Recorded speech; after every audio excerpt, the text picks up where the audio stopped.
It's Wednesday, April 2nd, 2025. The time is 3 p.m. and calling this council work session to order.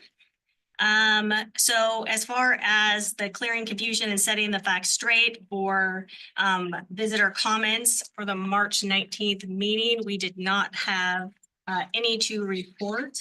So we will move on to visitor comments. So now it's time for visitor comments. The visitor comment period is an essential part of local government meetings. Each person has 3 minutes to speak. Please keep it at 3 minutes or under.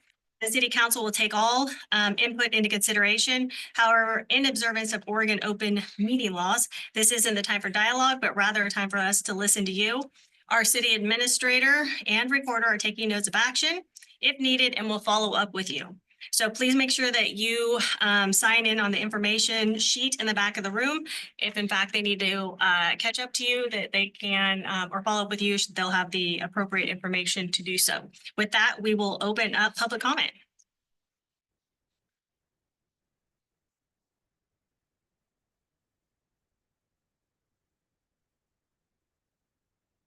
Brady Preheim. What set be there in the middle of this council is disgustingly unethical mayor. Unlike Massey, I have never called for the resignation of a public official, but I am calling for you to do that today. You will not survive this corruption. There will be a recall issue on you if you are not removed by going to jail first. If you were cared about this city, you would apologize and resign effective immediately. But being the clinical narcissist that you are, I know that you will not do that. Instead, you will probably put out a 3,000-page word salad telling you how she can't imagine why she's been in a lawsuit and how much you love Chief Hogue, because nothing says I love you like a lawsuit. You all, the council, need to do your research and learn how to deal with a clinical narcissist. There are ways to deal with her, and you need to educate yourself and know how to deal with her. It is just as easy to gather 5 signatures as it is 1. How you act today will determine that action. You are all conspirators with her in the crimes that Massey faces against the people in the city. Your actions in helping her are criminal. You have helped her lie and cover up information and hide the truth on reports that you knew were damaging against her and you chose not to release. In addition, had you acted 2 meetings ago and hired Chief Hogue as a permanent replacement, you could have avoided a lawsuit against this city. There would still be a suit against her, but the city being named is completely your responsibility. Massey would have continued to have her own issues, but it wouldn't have been the city. You will be held accountable by our voters. I'm sure that all of you are old people like I am and never need to have another job or a promotion. So this history and the criminal actions you face won't ever affect you in the future. What you need to do immediately today, you need to congratulate Hogue for his actions and hire him as a complete police chief permanently. You need to force Massey to recuse herself from any police discussion, period. If the word police comes up, she needs to get up and leave the room. If she doesn't do this voluntarily, you have the power to force her and you can censor her if she refuses to cooperate. You need to immediately release the full, unredacted report today. It will come out in this lawsuit. It will become public. So all you are doing is enabling a narcissist. In addition, I am not looking forward to a Mayor Chilton. Time is up. And Time is Mayor up. Chilton Preheim, your time is up. Mayor Chilton needs to time is up. resign, and you need to time select is up. a new council Your president. time is up. I am not looking forward Time is up. to any of you. Your time being is mayor, up. But the only Your person time that could is be up. mayor is in fact Is Mark up. Anderson. So you need to replace her. Can you deal with this, please? His time is up. Finally, you Your need time to is up. you need to start a Your full, time is up. you need to start a full Your time is up. investigation Your time is into the up. mayor. You need to And leave. you need Time is to up. start that investigation Please handle it. today. Ready, just so you know. today, and investigation needs to help.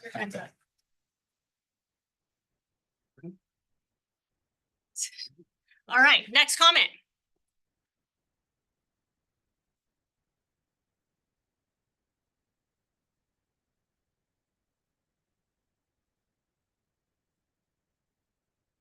Steve Topaz. I built the score sheet of St. Helens. Kind of started when I got here. I asked for an as-built. The city only has to, by state law, have an as-built plans for your building for 1 year. Now, my building was 41 years old. Coming from a town that keeps records back to 1800s is a little disconcerting. And most old cities do.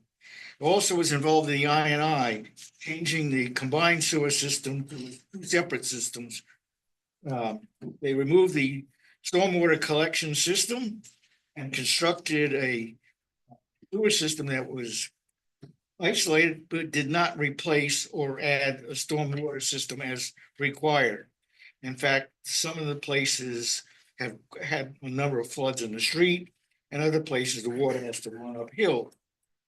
It also, during this thing, we required the citizens to replace their lateral sewer lines because the city TV'd them, and these lines were required to be redone because of roots. A number of people dug these lateral lines up, only to find there were no roots in them. The TV story was iffy. There was a 3-week closure of 4th Street to drain the stormwater across Godfrey Park. Unfortunately, that lasted 3 months. There was an enlargement of the drainage pipe from Godfrey Park to the river. It was a $2 million project that went to $4 million. They forgot to do the business of checking what rocks were in the way. The leaking reservoir at one time was $100,000 repair job. That's a $10 million replacement part. Dykes Road sewer capacity was highlighted by a realtor because of its limitations. We lost the development for that, and we also found out there's industrial toxic waste being dumped into that sewer line. And further investigations say that the Sykes line and the other line are a $20 and a $40 million replacement. We removed 2 taxed industrial properties from our area by buying them without having an independent survey to see what all was involved, both above ground and below ground. We had a legal leasing of public property for a marijuana grow operation. We had a legal sale of industrial property, losing 2 miles of waterfront property because of toxic waste accumulation. That's courtesy DEQ. Payment of the architects for a RV park layout behind the rec thing. All of a sudden we found that was in a restricted creek area. 2 payments for architectural layout of a police station that's in a flood zone. Bond issue of the police station that cannot be built because it's in a flood zone. We're at 3 minutes. Well, we've got 3 lines. We need to wrap it First, up. street water front development is 2 years behind. Public meetings, toxic waste dump have not been held. All this is kind of how St. Lawrence is going along. Not We to gotta stop. mention We're at 3 minutes. we have a problem with our sex problems in our high school. Thank you, We Steve. got a cleanup problem. Exactly.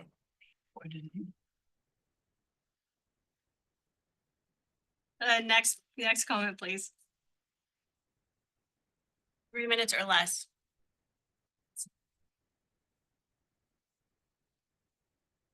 Adam St. Pierre. So there's been a little bit of talk about, a lawsuit being filed, stuff like that. I encourage everybody here to actually go and read it if you haven't. I saw it in brief, and there's a few things in there that I know for a fact are lies. They're allegations and lies because, things happen. And people need to remember that just because it's a lawsuit, it's kind of allegation. It's no different than when you get a speeding ticket and you have the opportunity to take that to court. They're allegations, nothing is proven, and that's what we have a system of justice for. I like the one that really kind of got to me was, I saw somewhere said something about upon being named acting chief, Chief Hogue restored 24-hour police coverage, restored mutual aid, and tripled the amount of St. Helens PD officers in Columbia County Major Crimes Team, a decision criticized by defendant Massey for personal reasons. I think that's kind of funny because I had a conversation with Chief Hogue on the corner the day after, or the meeting after Greenway was put on leave, and he's the one who told me that he made that schedule that stopped the 24-hour coverage. So I would imagine he'd be the one who would also make the schedule that would put it back in place, since that was his job. But, you know, if that's an allegation that's in there, that's clearly a bad allegation. So, and there's quite a few more, you know, we could harp on it, but, you know, I don't think a lot of people realize there's a lot more facts that are involved that aren't necessarily, that don't necessarily coincide with some of these allegations. And, you know, remember, we don't always just, you know, go with what is the easiest. Sometimes we have to make the tough decisions. And, you know, apparently by putting it out for an actual internal, process, you got 3 applicants. So that tells you something right there. Thank you. Comment? 3 minutes or less, please. 6 minutes. Thank you. 2 minutes. Yeah. There's nobody online. Sorry, I didn't want to interrupt you. but that was- Okay, thank you. Is there anybody online? Okay, all right, we are moving on after that fun. So it is Sheriff Pixley and Judge Amy Lindgren for their presentation to request the support the jail levy. Thank you all. I appreciate you taking the time. So we're gathered here today to talk about something that affects not just a few of us, but our entire community. That's safety, security, and how well we support our local justice system. As you may know, we're asking voters to renew the existing jail levy at the same rate of 58 cents per thousand. Now, I understand the natural reaction to any tax measure is to ask questions, and I appreciate that. And I know many of us are balancing tight budgets already, but this is simply a continuation of the same levy that will allow us to keep the jail open and continue holding the offenders accountable. This really is about investing in the safety and the future of our community. Our jail is more than just a holding facility. It's part of a system that deals with growing challenges, including mental health crisis, substance abuse, which often land people in jail when really they need treatment. With this levy, we can continue to provide resources for rehabilitation programs, mental health care, and substance abuse counseling. This can help people turn their lives around and reduces repeat offenses. When fewer people end up back in jail, it creates a safer, more stable community for all of us. Let's talk about what this jail levy actually means in practical terms. This measure will not raise your taxes at all. The extra money needed to make the ends meet in the jail will be raised through renting additional jail beds to the U.S. Marshal Service. Keeping our jail open means safer streets and a justice system that works better for everyone. Finally, this levy is not just about keeping people in jail. It's about building a community where crime is less likely to happen in the first place. Investing in rehabilitation, mental health services, and crime prevention will reduce the burden on law enforcement and help keep our neighborhoods safe. When we invest in the infrastructure and services that make our communities safer, we all benefit. We see fewer crimes, fewer victims, and fewer families torn apart. This jail levy is an opportunity to do just that. So when you see Measure 5304 on your ballot in May, I urge you to not think about just the dollar amount, but think about the broader picture. This is about creating a safer, stronger, and more compassionate community where we all can thrive. I hope the city of St. Helens will once again vote to endorse this upcoming jail levy renewal. Thank you. I want to clarify first, the agenda, it says request to support jail levy, and it has my name. I cannot, as the judge, support it or not support it. I am here to answer questions, about how it might impact the municipal court. So just making that clear. I'm not only am I not a resident of Columbia County, but I just have to be careful. I sit and I call balls and strikes according to the law before me. So with that, I'm happy to answer questions about how it might impact the court if the jail levy does not pass and there are not jail beds available. I will say, I think if there are not jail beds available to the court, I don't see how the municipal court can process criminal cases. So it would be like having a traffic court where you can't have any consequence. You can't impose fines, you can't order traffic safety classes. It just, we wouldn't be able to enforce any. So I'll say that.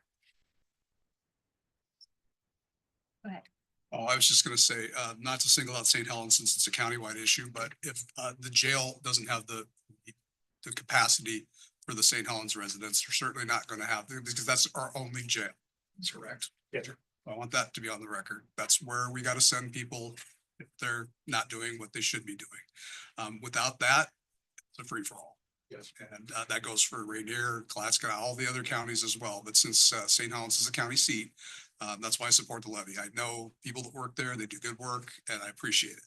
That's a tough job but they do a really good job at what they do. So I'm in full support.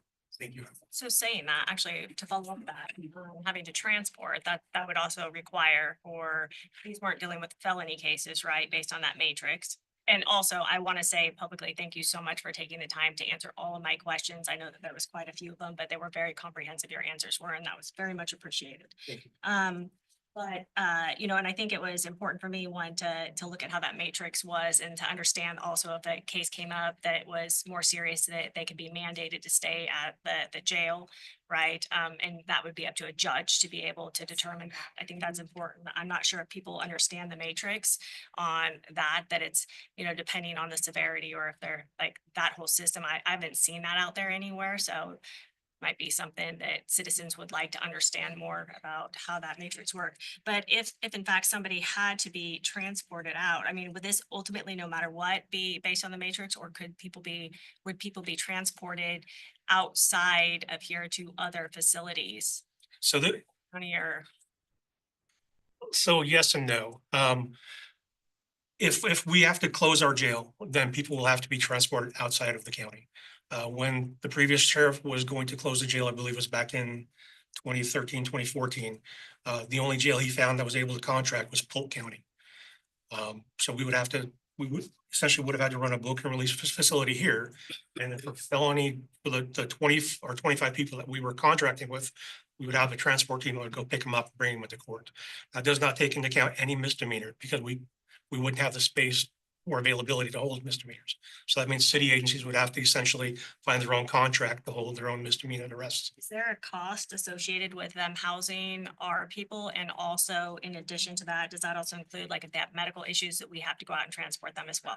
Essentially, yes. So it's all it's a contractual issue at that point. But yes, there would be a nightly fee, just like we charge U.S. Marshals $127 per night per inmate. Another agency could say, I want $150. They could say they want 50. It's all contract negotiations. And the contracts I've seen come across, so there are some like Washington County and Multnomah County are actually contracting with other facilities. They have to actually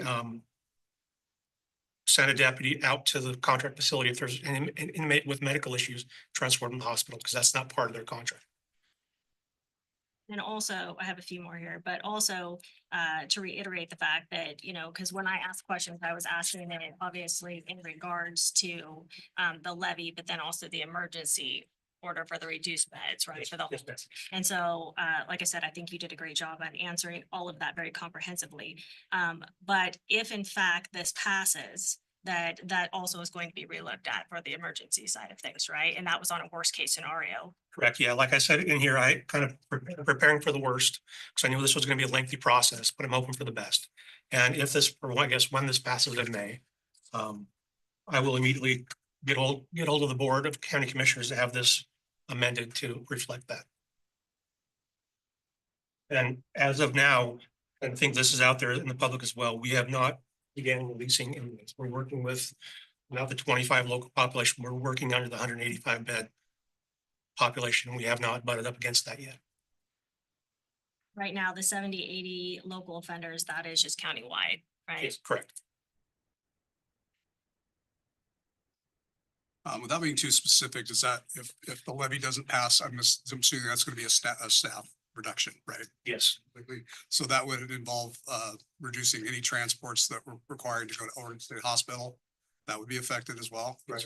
Anybody that was on a POH hold, police officer's hold, that you guys happen to come across, you wouldn't be able to transport them as well. Well, when POH holds happen, like organically out on the street and we contact someone, that's typically the deputy, the patrol deputy that does it. So that wouldn't really be affected in that perspective. With other transports, it would be. And coming from the jail, yeah. Jail to hospital or whatever. Yes, right. Thank you. Can you dispel any misinformation, or the fact of, and I'm probably not gonna articulate this correctly, but if it doesn't pass, it's the jail, it can't close, it's only gonna close to certain, like, other municipalities where certain pods close. Are we facing, if this does not pass, that it's actually going to close? We are facing the real possibility that the jail will have a full closure. Yes. That's why I decided to put this back on the ballot in May.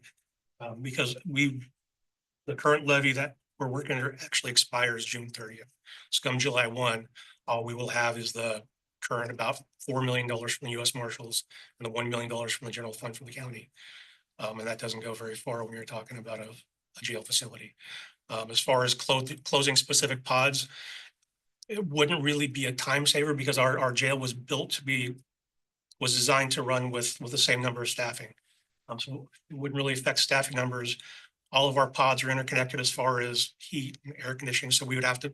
Head would be the same. Correct. And is there any truth to the fact that the number one priority is the jail? And so if it came down to it, even though they're different budgetary items, that would be the number one priority and people would have to move off of patrol to go to the jail? I mean, this is the stuff that's out there, so. Yeah, so, there's I forget the ORS number, there's an ORS number you can look at, that's called duties of the sheriff. I think it's 206,010 maybe. The very first line item there is to conserve the peace in the county. And that's a broader scope than just running the jail. So no, we would not close or start laying off enforcement deputies to keep the jail up and running. Andy, you have anything that you wanted to ask? Else wasn't mentioned. I just wanted to say that I've lived here during a matrix time and I know the domino effect that it has on the community. It's not just the court systems, it's, the stores, shoplifting, all of these crimes that really increase because they realize that they're not going to put for it. So I totally understand that. I'm definitely in support of the levy. And I just want to share my respect for you, Sheriff Pixley. I know there's a lot going on in our world right now with reports coming out and a lot of bad things that have come out. And I want you to know from my perspective, I was completely appalled with everything that was said about you. And I have immense respect for you. And I just want you to know that I see a vision where we all work together to support law enforcement in our county to make our county a safer place to live for everyone. So I just want you to know that. Thank you, ma'am. I really appreciate that. More than you know. So Judge, as far as when you're talking about that if this didn't pass, then for the municipal court, it's basically like obsolete, right? So what kind of financial impacts does that relate to the city and the citizens of St. Helens? Do you have any data on that, on how it's going to directly affect us? I've heard in the past you give reports, right, on how much money is generated from fees and fines. I don't think that the criminal cases, they certainly don't make money. I think that with the criminal cases, because of appellate decisions, the courts can't order fines or attorney's fees if the court can't make a finding that the person has the ability to pay. So most of the people who are committing misdemeanor and lower level misdemeanors are because of poverty. And so oftentimes the court is in the red, I would say. But I think that the city council and the community believes that still processing the cases is important because it's a community safety piece. It's like not having a police department just because it's not making money. The point is it has never been to make money. It is for community safety. And so with that in mind, that we aren't basically ever really making money, I think that if the court didn't process the crimes, we wouldn't have to pay for it. The prosecutor would go away. I would probably go down to maybe 1 day a month. And so I think that it may in fact save the city money, if I'm perfectly honest with you. Having said that, the impact to the community with the crimes being committed is something for you to consider, because if in my experience in Clackamas County, the if there isn't a municipal court, in circuit court, the DA's office doesn't have the resources to prosecute the lower level offenses. So if somebody is on the street, either intoxicated or having a mental health crisis or causing a ruckus where they're blocking traffic, that's not something generally the district attorney's office is necessarily going to prosecute, or if it's a crime under $20. They oftentimes have policies about that. And so the municipal courts take those on because it's important to the communities to still process those cases because there's still crimes being committed. And so if you didn't have the municipal court handling those crimes, I believe a lot of crimes may not get prosecuted because of resources from the DA's office and the county. And I think that the city faced that right before I started in 2018, if I recall. They were thinking about closing the court. And I believe the cases, literally just stacks of cases, went to Jeff Auxier and said, well, you're yours now. And the county was like, we can't do that. They don't have enough judges for it. I mean, they did get one more judge soon, but they don't have the staff for it and they don't have the judges for it either. And so I think the reality is that if the municipal court cannot process it, then they may not be prosecuted. Yeah, I Does think that answer the question? Yeah, you did. Very, very detailed. Thank you. I think that a big piece of it is that, people say that that's like fear mongering, right? But the reality is we could be facing a lot of just catch and release. It's really what it is. And there's not going to be anybody held accountable. Yeah, and it's not fear mongering. It is, that is what will happen. And I just really kind of want to touch on what Councilor said earlier, is this really is a partnership. Without one or the other, public safety fails. And that's why we come talk to folks like you that can help support us. So just to be clear, for the record, one more time, it's just a continuation of the previous levy to keep the services that we already have. Yes, sir. This is a status quo levy, which means they're paying the same amount they've been paying for the past 10 years. I'll make sure that's clear. Yes, sir. And if you guys have any other questions, please feel free to give me a call or shoot me an email.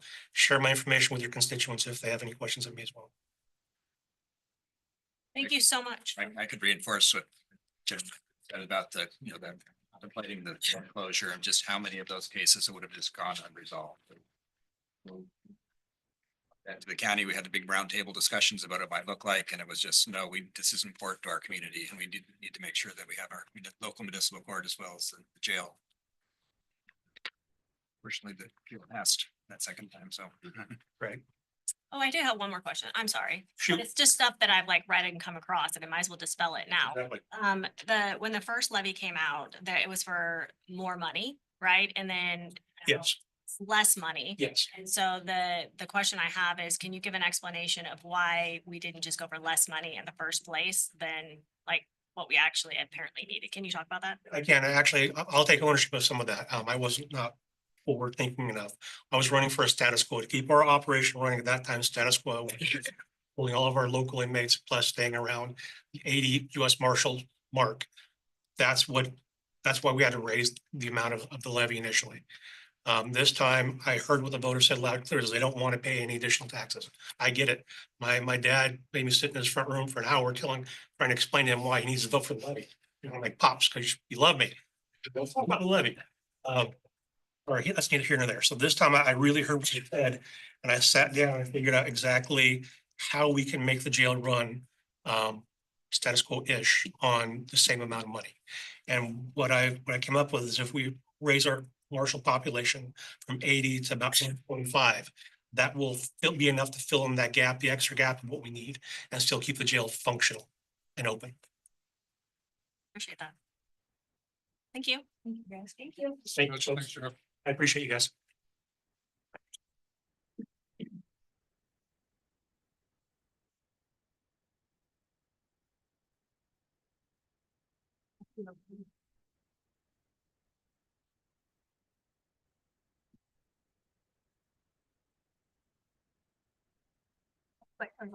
All right, moving on.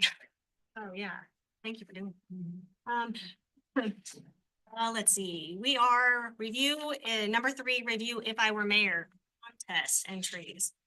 So you guys should have seen those. We had 3 of them that were submitted. Looks like they were all from Columbia City, if I recall correctly. I don't really know what we actually need to do with these. I believe that, Photos are up there. oh, they are up there. I didn't even see that. They're up there. If anybody would like to take a look at their hard, work they did on their artistic abilities, and it looks like we will be voting and announcing winners tonight. Hopefully the families will show up, and next year, I'd like to do a little bit more promotion and go into the schools and talk to, I went to a couple places that were, and, I was invited into, but, I kind of feel like the onus is on me on not really getting that out there with a lot of stuff. So, I want to go and participate in some of the locations to see if we can solicit more of entries, I should say. All right, moving ahead, number 4, review proposed amendments to Public Works Supervisor job description. Yes, this is really quick, Mayor. Good afternoon. Our public works supervisor retired early this year in January, and position came vacant. So we have filled it intermittently with one of our supervisors here, did a great job. So we made super minor update to the job. Basically, on page number 2, we removed overseeing the water treatment. We have a manager over there. And super minor update. And we just basically lumped the safety piece from the supervisor role into this role. So I have a few questions, and I apologize, I try to get stuff ahead to answer, but I was too busy with other things to get it. So reading the job descriptions, I had a first question, if they, are they based on DOT job descriptions? And I have this, I'd probably like to give you, but some of the things that I was just reviewing the job description, it seems like there's some contradictory information between the public work director and the operations manager. So who's reporting to who? Yeah, I can clarify that. So this role has traditionally reported to the Public Works Director. However, we are in basically the final stage of a strategic restructuring of the Public Works Department. The Operations Manager role you see here, which the supervisor will report to, is being vetted by our LOC and should get it back sooner than later. And that will be basically the direct channel for the supervisor. And in return, the Operations Manager reports to the Public Works Director. Okay, We are basically combining smart. so this one is for the Public Works Operational Manager. No, this one for supervisor. Okay, It reports to the operations manager. The operations manager role is 90% completed. so I think that I see that on the top, and then the okay, got it for that piece of it. All right, and then I wanted to ask about the FLSA status for classification clarity. So, for example, it's saying that it's marked exempt, but no overtime is eligible, yet it has extensive physical and operational duties. So I'm not sure if that actually aligns with non-exempt roles. So one of the questions is, does it actually ensure with FLSA classification aligns with the legal standards? That's one question I have. And then the other thing is updated licensure or certification timeframe. So it says, and I have a couple places on the CDL, but it doesn't say whether they have to have it at the current time, grace period, is there anything on that? Or is this just in general, they need to have it? So to answer your first question, this is a non-union position. It is classified due to the supervisory role. So that's put are different categories. Those all positions have been run and approved by the Council Layer of Government. So we don't actually approve those when we write them. They have to go through a rigorous process. And when it comes back, it's fully approved 100% according to the letter of the law. So, Evaluation and advancement, I didn't see anything in there that said that the position would be subject to any type of annual evaluations. Maybe that should be helpful, in the job description. all positions are subject to that evaluation. We typically don't put those on it's in the policy for the personnel. Okay, and then I'm just running through this pretty quickly. On the DOT for Part 49, the CDL clarification. Is it A, B, or C? Was there specific endorsements are required? Because it has CDL, but there's obviously different CDL requirements. So the typical CDL we have, it's a generalized one. We don't classify those A, B, or C because we have basically the same equipment across the entire public works.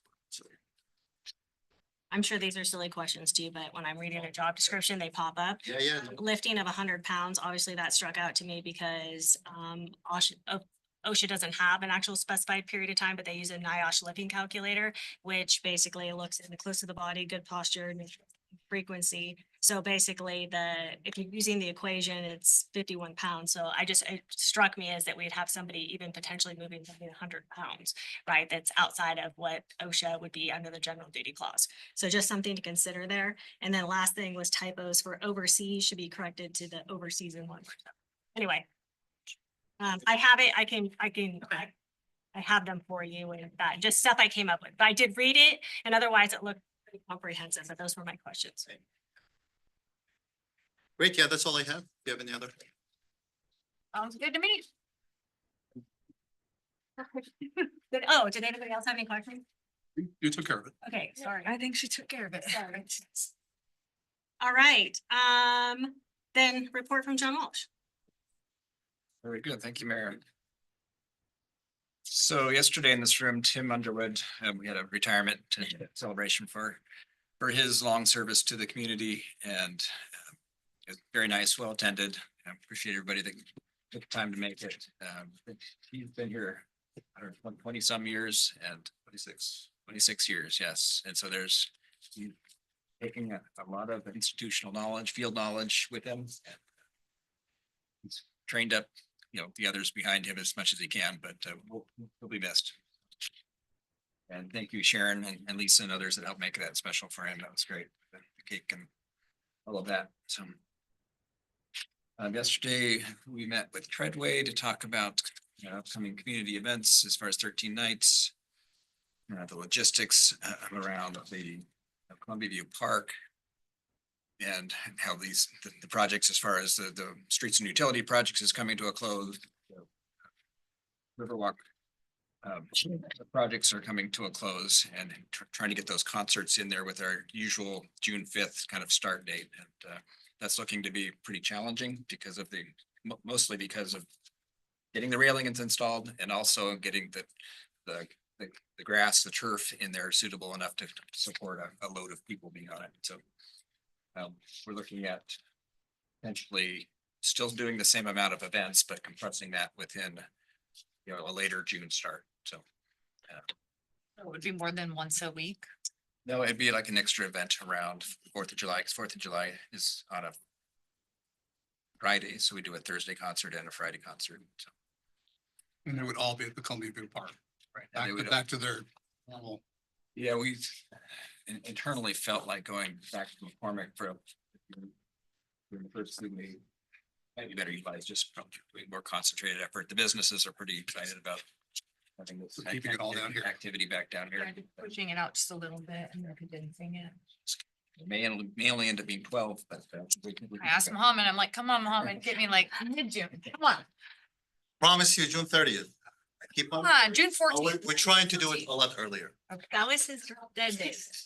I can keep bugging him. We're trying for June 19th, and then Okay. and the grand Yeah, opening. we have some big stuff to announce today, but yes, go ahead. The 19th will be our first concert, soft opening. Hopefully everything's good. The 26th, the following week, Thursday, is what we're planning to have the grand reopening on the riverfront for the streets utility project, and inviting all the dignitaries out and making a big deal about it, and then kind of rolling from the ribbon cutting ceremony right into a concert. So should be a good celebration. Sounds like a party. We're trying to do that. And it's something to celebrate when businesses down here have gone through a lot, we've all gone through a lot.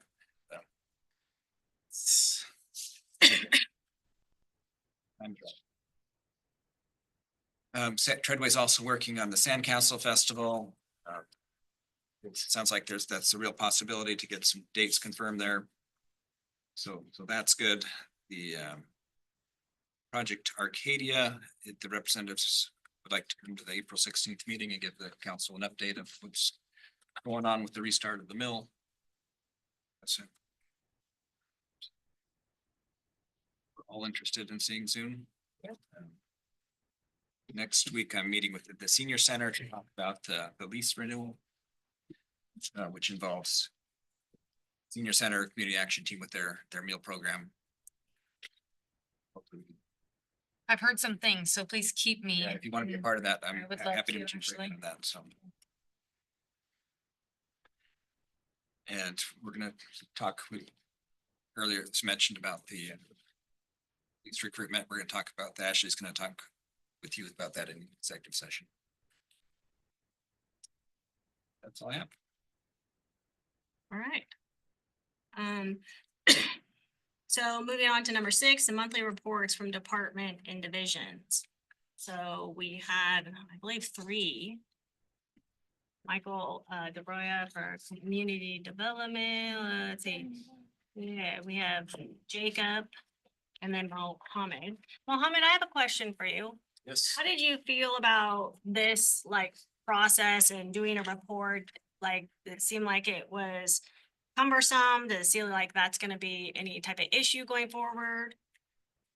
Mayor, here's the good, we are very flexible, so we want to make sure we provide the right information in the right quantity and quality for you all to, you know, stay up to date on everything's going on. So personally, I mean, I think the form is a great fresh start from what we've done. The presentations were very lengthy, very detailed.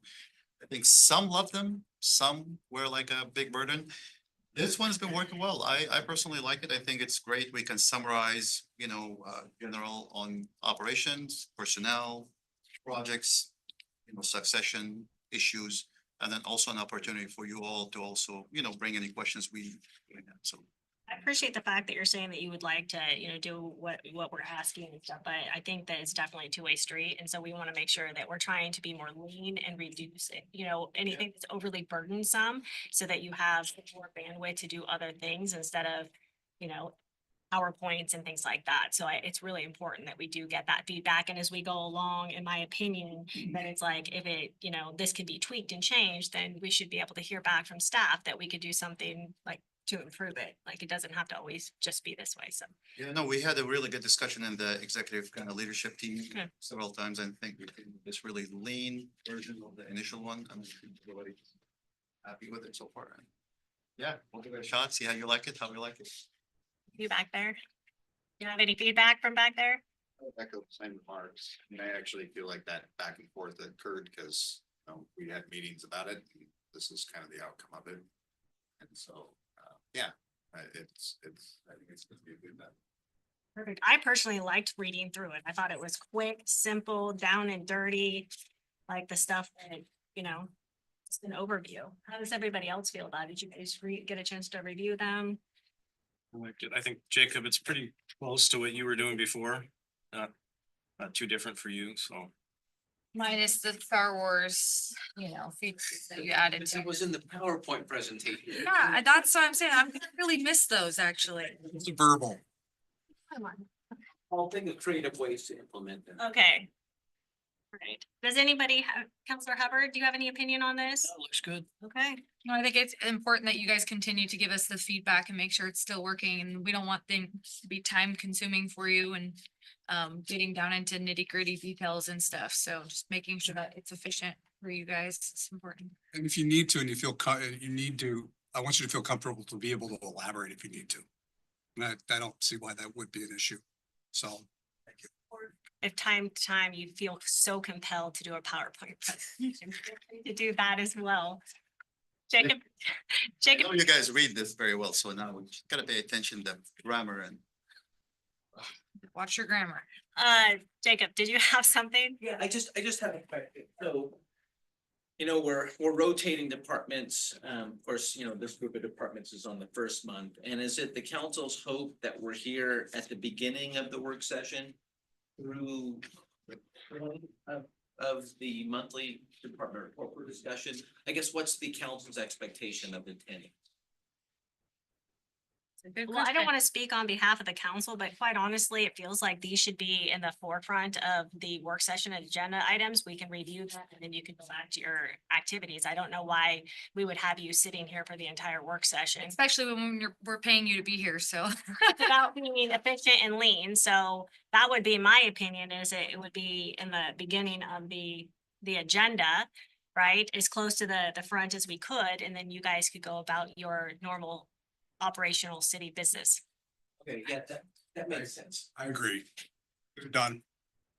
But I appreciate you bringing that up and instead of just sitting here, right? I think it's important. Did you have another opinion on that or? No, I think that was just one of the questions that we had generally as a group. And now it's being answered, so. Yeah, and I didn't have any questions on the reports. I thought that they were great. I mean, I didn't have anything tabbed or highlighted or anything like that. I thought that they were pretty comprehensive and a good little overview, so. I mean, I suppose we can, do we need to make a vote at sometime tonight, but at the beginning of the agenda? No, we can just do it. Just direct us by consensus to move it up. I would put it after any guests that come. Fair enough. Yeah, fair enough. Is it reasonable? Okay, I love the two-way feedback here. Okay. All right, so that takes us through there. So, at this time, we are going to adjourn the work session at. Yes. I'm late, I'm sorry. I wanted to make a comment during the public comment section. Yeah, we're closed for that right now, so we can't do it out of order, yeah. So, Tonight. yeah, it can come tonight or I can't. you can email the council. It's urgent.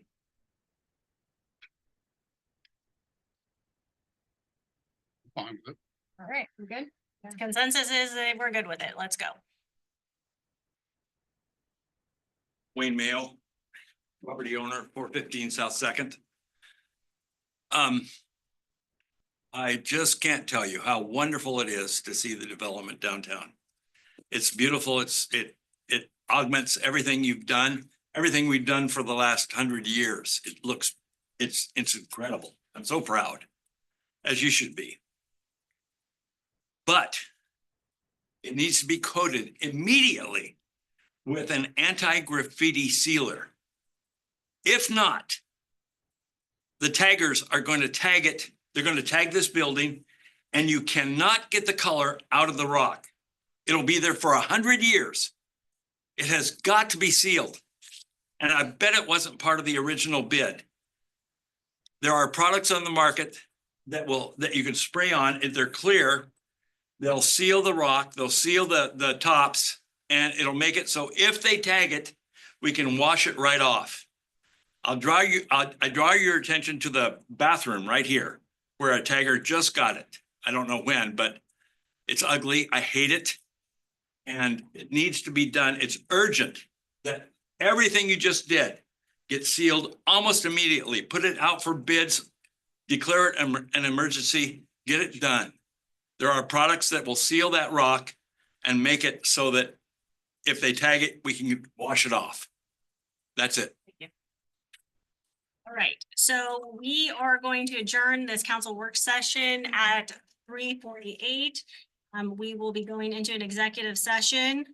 The executive session is under real property transactions under ORS 1926602E and exempt records, confidential memos under counsel at 1926602F and consult with counsel potential litigation under ORS 1966002H. 2H, representatives of the new media and staff and other persons approved shall be able to attend the executive session. All other members need to leave the chamber.